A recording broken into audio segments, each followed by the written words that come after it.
Tuberculosis digestiva. Vamos a rápidamente, puntualmente describir. Recuerden que esta patología infecciosa es producida por este bacilo alcohol resistente, que es el Mycobacterium, ¿no? Tuberculosis. El 5% de todos los casos de TB viene a ser esta forma extrapulmonar, que es la tuberculosis digestiva. En la patogenia, el principal mecanismo de transmisión es por la ingesta de leche o esputo infectado, ¿ya? Sobre todo este último, ¿no? Y la propagación es principalmente por vía hematógena, ¿ya? Entonces, la tuberculosis digestiva agrupa diferentes entidades, ¿no? La tuberculosis intestinal, la tuberculosis peritoneal, la tuberculosis visceral, y básicamente es por vía hematógena del foco pulmonar primario. Sin embargo, también hay transmisión a través de la vía linfática, ¿no? Muy bien.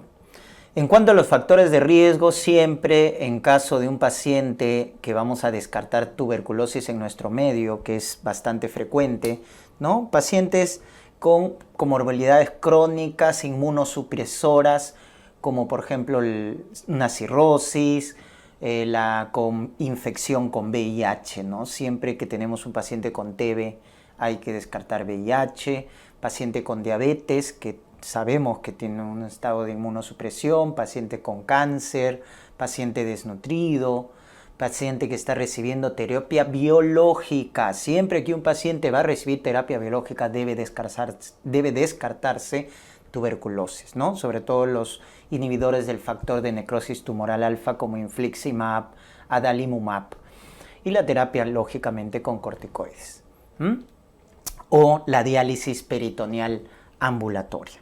Vamos a ver en este caso la forma intestinal, ¿ya? Que dicho sea de paso es la más frecuente.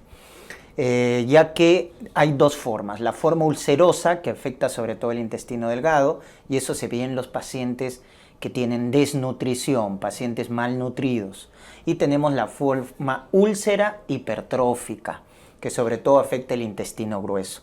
Eso lo vemos más en pacientes bien nutridos. Miren las dos entidades diferentes que se presentan, pero la primera es la más frecuente. Cuando les pregunten la zona más afectada por tuberculosis del tubo digestivo, en la zona iliocecal. Eso por favor resáltenlo porque es pregunta de examen, ¿no? La zona más afectada por tuberculosis, y haciendo analogía con enfermedad de Crohn, es la zona iliocecal, ¿ya?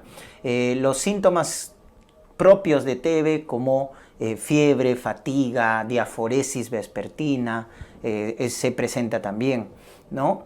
Y ya luego la clínica digestiva, el dolor abdominal, que es lo más frecuente, distensión, diarrea, náuseas, vómitos, etc. ¿Ya? Se complica, produce fístulas, produce estenosis, y es por eso que su complicación más frecuente es la obstrucción intestinal, ¿correcto? Obstrucción intestinal. Muy bien, ahí vemos, y esto quiero que tengan en cuenta porque hace diagnóstico diferencial con enfermedad de Crohn.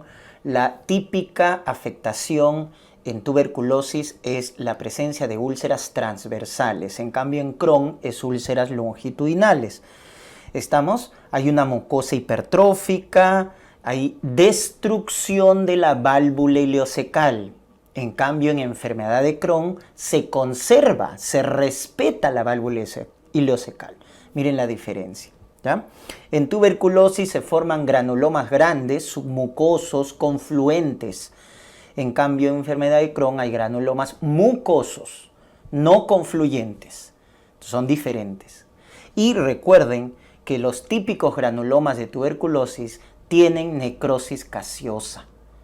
En cambio, en Crohn es una formación de granulomas, pero sin calcio, ¿correcto? Muy bien. Y finalmente tenemos la tuberculosis peritoneal. La tuberculosis con afectación peritoneal nos da dolor abdominal, nos da fiebre, nos da la presencia de ascitis, ¿ya? Que en este caso es la manifestación que va a través del estudio del líquido ascítico nos va a confirmar la tuberculosis peritoneal, ¿ya? Algo que ya muy poco se describe, pero en la semiología, apúntenlo ahí, es que nos daba zona de matidez con zonas de timpanismo, ¿no? En el abdomen del paciente, en la exploración física, y eso, recuerden, en semiología se conocía con el nombre de abdomen en tablero de ajedrez, típico de la tuberculosis, en este caso peritoneal, ¿correcto? Muy bien. El análisis de líquido ascítico nos va a dar un exudado, ojo, exudado, ¿correcto? Porque es un proceso infeccioso. Entonces, la gradiente de albúmina es bajo, ¿ya? Porque en líquido ascítico hay bastante proteína. Recuerden que este gradiente de albúmina se calcula como la albúmina sérica menos la albúmina que hay en líquido ascítico. Entonces, como es una inflamación, un proceso infeccioso, la albúmina en líquido ascítico es bastante el contenido de proteínas. Entonces, al restar la albúmina sérica menos un número grande, la diferencia sale un número pequeño, ¿verdad? Por eso la gradiente de albúmina es menos de 1.1, es decir, es un exudado, ¿correcto?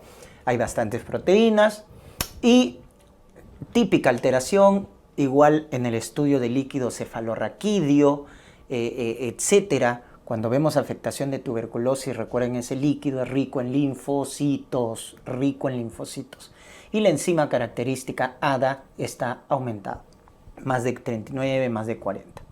Muy bien, el tratamiento, recordemos que el tratamiento es básicamente a base de la antibiótico-terapia típica de tuberculosis, ¿no? El esquema para tuberculosis, rifampicina, isoniazida, en este caso piracinamida, streptomicina, etc. ¿No? El mismo esquema que para TB pulmonar como tal.